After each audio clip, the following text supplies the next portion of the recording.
À Marine Le Pen, un record en nombre de voix et une présence au second tour comme son père 15 ans plus tôt, mais peut-être une légère déception aussi d'arriver en seconde position. Marine Le Pen repartie en campagne ce matin à Rouvray. Jean-Baptiste Marteau, Olivier Gardette. Quelques heures de sommeil et Marine Le Pen repart sur le terrain. Bonjour. À la conquête de nouveaux électeurs. C'est la deuxième campagne qui commence, la plus importante. L'image n'est pas choisie au hasard. Le marché d'une commune rurale du Pas-de-Calais pour trancher avec celle d'Emmanuel Macron dans une brasserie parisienne. Les appels au front républicain se multiplient. La candidate FN balaie l'argument. Oui, le vieux front républicain tout pourri, dont plus personne ne veut, que les Français ont dégagé avec une violence rare, essaye de se coaliser autour de M. Macron. Mais j'ai presque envie de dire tant mieux. Hier soir, à Hénin-Beaumont, d'abord le soulagement de voir Marine Le Pen au second tour. C'est l'un des plus beaux jours de ma vie. C'est un grand jour pour la France. C'est un renouveau, c'est un espoir et je sens qu'on va être porté par un élan patriote. Une qualification fêtée en famille. Pierrette, la maman de Marine Le Pen, ainsi que sa sœur Marie-Caroline s'attardent sur la piste. Mais sur les écrans, les appels à voter Emmanuel Macron s'enchaînent. Ils se crachent dessus et maintenant ils vont se lire pour faire un front républicain. C'est quoi un front républicain ? De retour à Paris à la mi-journée pour valider sa profession de foi et son affiche. Ça va très bien, merci. Marine Le Pen va enchaîner les déplacements jusqu'à 2 par jour. Et là encore, question, quels sont les ressorts de cette progression, de ce vote à Neu-les-Mines dans le Pas-de-Calais? Reportage Maryse Burgot, Lou Cricorian. Neu-les-Mines, un paysage de terrils, 12% de chômeurs et un vote à plus de 40% pour Marine Le Pen. Pourquoi vous avez voté, vous, pour Marine Le Pen, par exemple? C'est quelqu'un qui est pour les petits, madame. Les ouvriers, ceux qui... comme nous, comme là-bas, regardez. Les gens qui travaillent, tout. Ouais. On n'a rien, nous. Un ouvrier électricien qui s'inquiète pour le second tour. Vous êtes déçu parce que vous vous dites qu'elle ne peut pas l'emporter dans 15 jours. Tout ce qu'elle a sur le dos, non. Ils sont tous contre elle, point. Elle n'a pas de réserve de voix. Où est-ce qu'on va aller trouver les voix, les autres? Je donne. Automatiquement, c'est bon, quoi, voilà.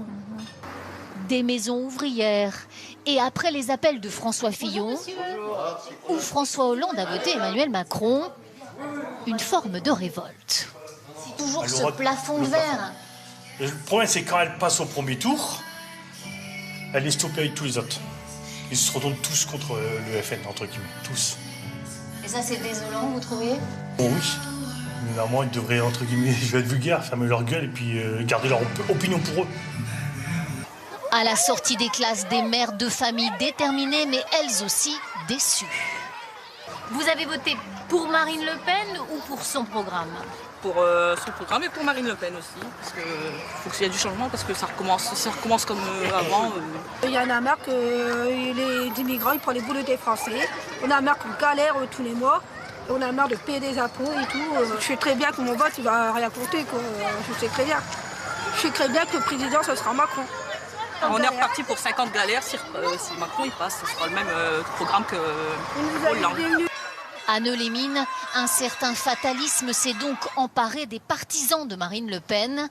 Cela ne les empêchera pas de voter au second tour.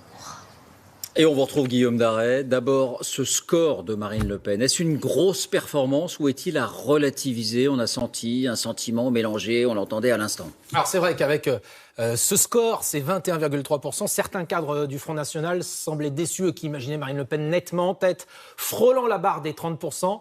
Mais attention David, parce que quand on regarde en nombre de voix, eh bien c'est un record. Marine Le Pen, hier, a recueilli près de 7 700 000 voix. C'est du jamais vu pour le Front National. Regardez par rapport au précédent scrutin, c'est presque 1 million de plus que lors des régionales de 2015 qui avaient établi le dernier record. C'est évidemment mieux qu'en 2012 et mieux aussi qu'en 2002, même si le corps électoral, évidemment, a évolué depuis. Quelle est la carte du vote Marine Le Pen? Alors, on retrouve notre carte. Vous voyez, elle a fait des très bons scores, évidemment, dans ces bastions du Nord, de l'Est, du pourtour méditerranéen également. Elle est aussi en tête en Corse. Autre élément notable et intéressant, si on prend le vote ultramarin dans son ensemble, eh bien, Marine Le Pen est en tête outre-mer. Qui sont les électeurs de Marine Le Pen? Y a-t-il un profil type là aussi? Alors, en matière d'âge, l'Institut Ipsos montre qu'elle réalise ses meilleurs scores chez les 35-49 ans, 29% des suffrages. En revanche, toujours des difficultés chez les plus âgés, seulement 9% des plus de 70 ans. C'est un vote aussi qui a attiré les catégories populaires. Regardez, 36% des ouvriers, selon l'Institut Ipsos, ont voté pour Marine Le Pen, seulement 13% des cadres. Et d'où viennent ces électeurs politiquement? Alors, ce qui est normal, déjà, évidemment, 84%, l'immense majorité de ceux qui avaient voté pour elle il y a 5 ans l'ont fait à nouveau hier, mais pas seulement. Il y a aussi 13% des électeurs de Nicolas Sarkozy et aussi 6% des électeurs de François Hollande. Merci Guillaume. Marine Le Pen qui nous rejoint dans un court instant pour sa première interview de cette nouvelle phase de la campagne électorale. Le temps de dresser la physionomie de ce que sera cette confrontation du second tour. Une bataille entre deux visions du monde, en tout cas d'un point de vue économique. Christelle Méral. Deux candidats, deux visions radicalement différentes de l'économie. Opposition d'abord sur le libre-échange. Les credos de Marine Le Pen, anti-mondialisation, protectionnisme. Nous ferons aussi du protectionnisme intelligent pour nous protéger des désastres économiques, pour nous protéger de la concurrence déloyale. Elle propose des barrières douanières et une taxe de 3% sur les importations de produits étrangers. Un protectionnisme dénoncé par Emmanuel Macron, partisan d'une économie ouverte sur le monde, favorable au libre-échange. L'Europe, l'autre clivage. Emmanuel Macron, un Européen convaincu. Nous aimons la France forte, la France de l'espoir, dans l'Europe. Nous voulons une Europe plus forte. Marine Le Pen, elle, veut négocier à Bruxelles la sortie de l'euro et, s'il le faut, proposer par référendum de quitter l'Union européenne. Enfin, deux méthodes se dessinent. Lui veut assouplir les règles, s'attaquer à certains totems. Elle promet de mieux protéger les Français. Exemple, la retraite. Pour lui, toujours à 62 ans, mais régime de base unique, fin des régimes spéciaux. Pour elle, le retour de la retraite à 60 ans. Même opposition sur l'entreprise. Pour Emmanuel Macron, il faut négocier dans chaque société. Marine Le Pen préconise des négociations au niveau des branches, comme c'est plus souvent le cas aujourd'hui. Bonsoir Marine Le Pen. Bonsoir. C'est un moment important. Merci d'être avec nous pour le coup d'envoi de cette campagne du second tour. D'abord, sincèrement, lorsque les résultats vous sont parvenus hier soir, c'était la fierté parce que vous êtes au second tour ou un peu la déception aussi puisque les sondages vous annonçaient depuis de nombreux mois en tête de ce premier tour? Je n'ai aucune déception. Je n'ai que des espérances que j'aimerais d'ailleurs transmettre à ces deux mamans qui étaient dans le reportage et qui galèrent, comme elles le disent. Car nous pouvons gagner. Et je vais même vous dire mieux, nous allons gagner. Nous démarrons cette campagne à, selon les sondages, 40, 60, 10 petits points. Croyez-moi, c'est parfaitement faisable. D'autant plus que M. Macron a un peu bénéficié, il faut bien le dire, d'une forme de brouillard savamment entretenu lors du premier tour. Et là, le brouillard va s'estomper parce que maintenant, nous sommes face à face. Nous ne sommes plus que deux. Et donc, les Français vont découvrir le contenu de son projet, qui est un contenu d'une très grande violence sociale, économique, migratoire. Et là, je pense que beaucoup vont changer d'avis. Alors, on va en parler dans un instant de ces programmes, mais je voudrais vous montrer des images que vous connaissez. 21 avril 2002, votre père, 15 ans avant vous, est au second tour. Et vous étiez déjà là, vous aussi. D'ailleurs, on va vous apercevoir. Un coup d'éclat pour le Front National. Et puis c'est le Front Républicain, le rejet, la déferlante contre le FN au second tour et une défaite finalement assez sévère. Vous l'avez entendu dans ce journal, les mêmes causes sont en train visiblement de produire les mêmes effets avec un tout sauf Le Pen qui gagne toute la sphère publique. pas seulement la sphère politique. Que ferez-vous de différent cette fois pour tenter d'empêcher ça? Non, mais les choses ont beaucoup changé, vous le savez, même si vous faites mine de ne pas vous en apercevoir Pour les prises ce soir. d'opposition, en tout les cas, il y en choses a ont beaucoup contre changé vous. parce que je rappelle que le mouvement que je dirige a été en tête de toutes les dernières élections et que cette arrivée au second tour, vous l'avez rappelé d'ailleurs, était annoncée. Et elle est heureuse. Elle est heureuse parce qu'elle va permettre aux Français d'avoir véritablement, pour la première fois peut-être depuis longtemps, un vrai choix. Nous avons, Emmanuel Macron et moi-même, des projets qui sont radicalement opposés. Il est pour la mondialisation sauvage, la plus brutale. Il est pour la dérégulation, notamment du droit du travail.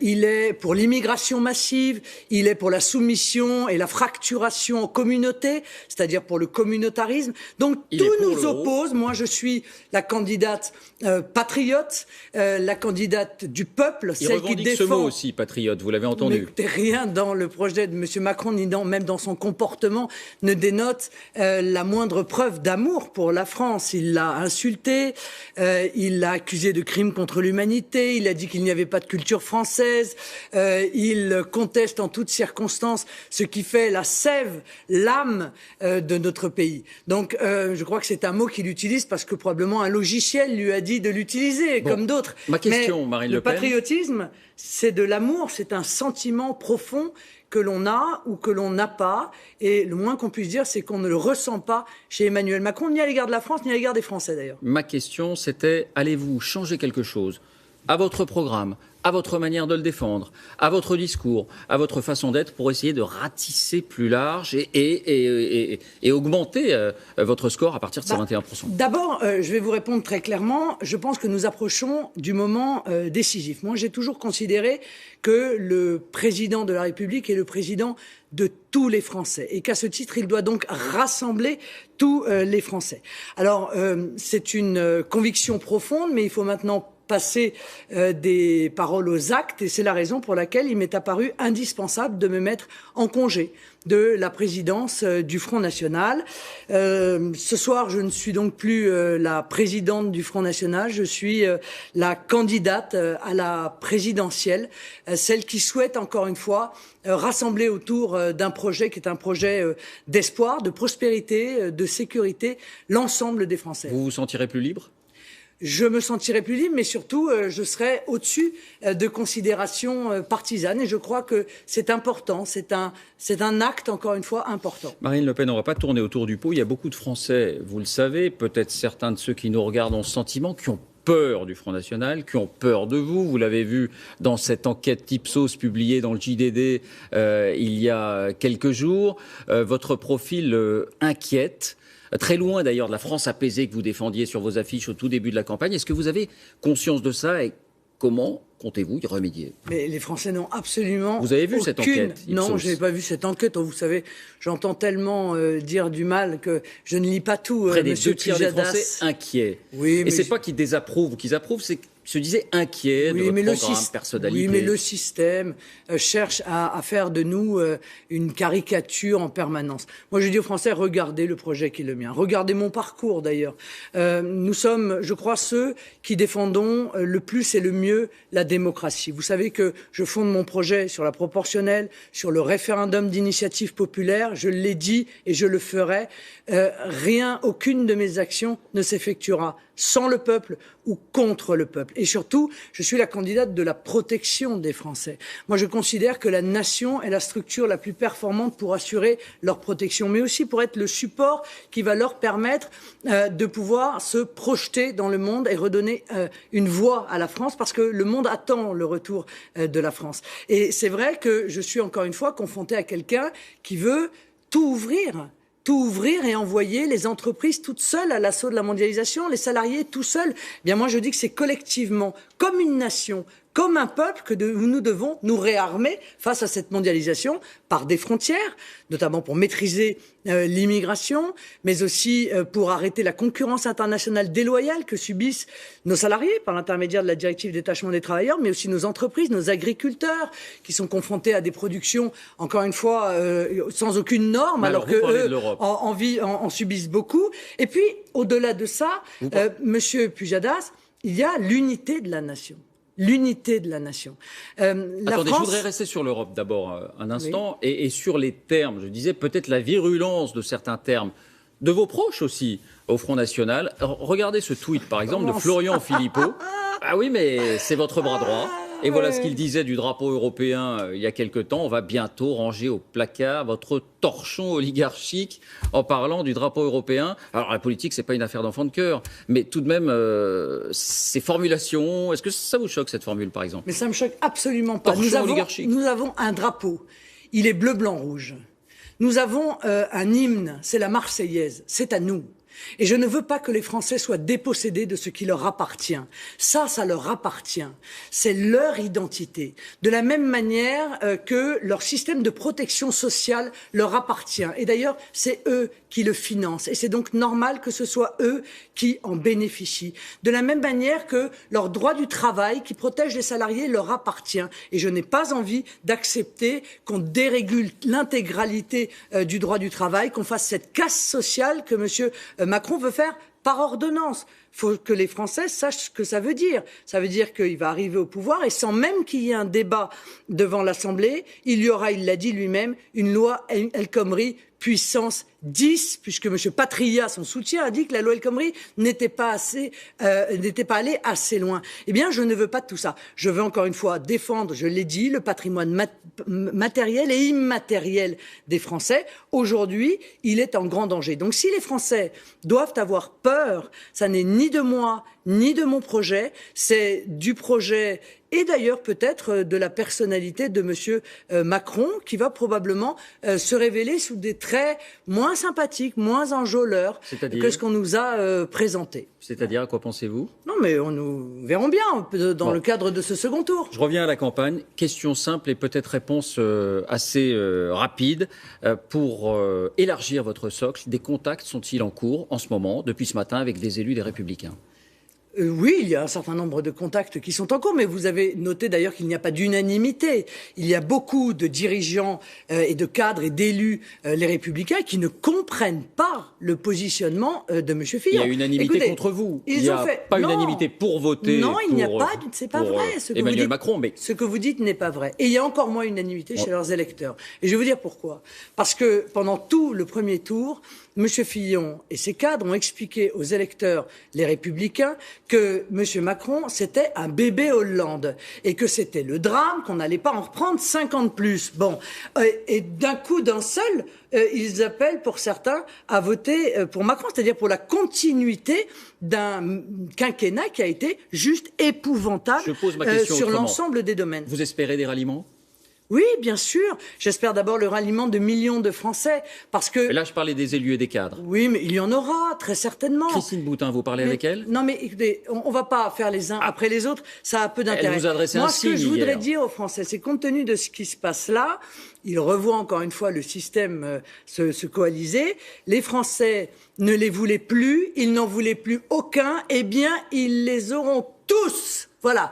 Tous ensemble. Si c'est ça que les Français veulent, il n'y a pas de problème, il faut qu'ils choisissent M. Macron. S'ils n'en peuvent plus de ce système qui se succède à lui-même, avec des politiques dont ils ont déjà tâté, mais qui vont évidemment s'aggraver, eh bien, il faut qu'ils fassent un autre choix. Ils ont la possibilité de le faire. C'est précisément tout l'enjeu de cette présidentielle. Nicolas Dupont-Aignan, c'est un enjeu important pour vous. 4,7% des voix. Est-ce que vous lui adressez un message ce soir? Nicolas Dupont-Aignan a un projet qui est extrêmement proche d'une autre. Faut le dire. Bon, il a les mêmes convictions, il partage le souhait que la France redevienne souveraine, le retour des frontières, il souhaite arrêter cette immigration massive. Il y a beaucoup de choses qui font que nous pourrions en tout cas engager une conversation. Je le souhaite, encore une fois, je souhaite le rassemblement le plus large des patriotes face aux représentants de la mondialisation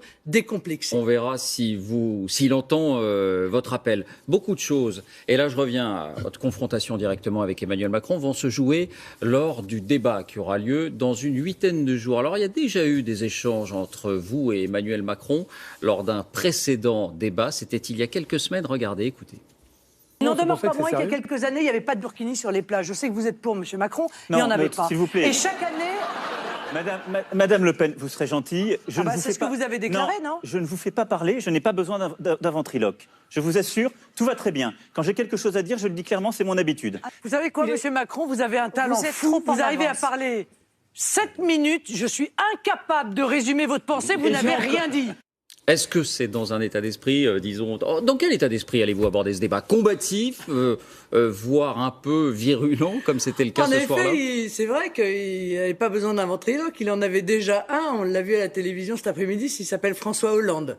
Voilà, puisqu'il a appelé cet après-midi à voter pour lui. Votre état d'esprit. Donc son ventriloque, en fait, c'était le président de la République. Non, mais moi, je suis dans un état d'esprit où je me réjouis que nous parlions de politique. Je me réjouis encore une fois que les Français puissent choisir. Encore une fois, les choix sont clairs. La France, parce que c'est un référendum, hein, la France ou autre chose. La disparition de la France, la dilution de la France telle que, je crois, les Français l'aiment. Et c'est presque, encore une fois, une forme de référendum, cette élection présidentielle. Alors nous allons débattre, projet contre projet, j'en suis ravi. Les Français vont découvrir le projet de M. Macron, puisque même les journalistes n'arrivent pas à me citer 3 mesures de M. Macron. Donc c'était quand même un peu embêtant à la fin de la campagne. Je pense que ces électeurs, en partie, ne savent pas non plus précisément ce qu'ils proposent. Donc on a fait la critique du vide pendant le premier tour. Maintenant, croyez-moi, on va faire la critique du plein et il y a beaucoup à dire. Est-ce que vous lui reconnaissez une qualité que vous attribuez, celle du courage? Après tout, vous dites François Hollande, mais il a quitté le gouvernement, il a rompu avec François Hollande, il a monté son mouvement, peu de monde y croyait. Est-ce que vous lui reconnaissez du courage? Il n'a jamais rompu avec François Hollande. Il l'a fait croire qu'il avait rompu avec François Hollande. Vous pensez que tout ça est une mascarade? Mais bien entendu, M. Hollande le soutient depuis des mois et des mois. J'ai pu m'en apercevoir d'ailleurs lorsque je suis allé au Liban rencontrer le président Aoun, puisqu'il m'avait précédé et que le voyage avait été intégralement organisé par l'ambassade de France. Donc en fait, ça fait longtemps que M. Macron est soutenu par M. Hollande. Mais quel courage! Il avance sur un tapis de roses sous les compliments permanents de la presse. D'ailleurs, les reportages que vous avez passés tout à l'heure le démontrent une fois de plus, avec une forme d'unanimité soutenue par toutes les forces patronales, syndicales, médiatiques. Faut pas beaucoup de courage pour faire ça, mais ça n'est pas grave. Moi, encore une fois, je préfère être soutenu par le peuple français. C'est de son avenir dont dépend le choix qui sera fait d'ici quelques jours. Donc c'est à eux que je parle, c'est eux que je veux défendre, c'est eux vers lesquels va toute mon affection. Merci Marine Le Pen. Emmanuel Macron qui sera notre invité à cette même place dans les prochains jours. Merci d'avoir répondu à nos questions. On poursuit avec François Fillon et la grande désillusion. Alors que la droite avait gagné beaucoup des élections intermédiaires ces dernières années, alors que l'élection lui semblait promise, la droite est donc éliminée et François Fillon a tiré sa révérence tout à l'heure. Tiffaine de Tricorneau, Francis Mazoyer, Bernard Bonnard. Il est arrivé à pied, la mine sombre,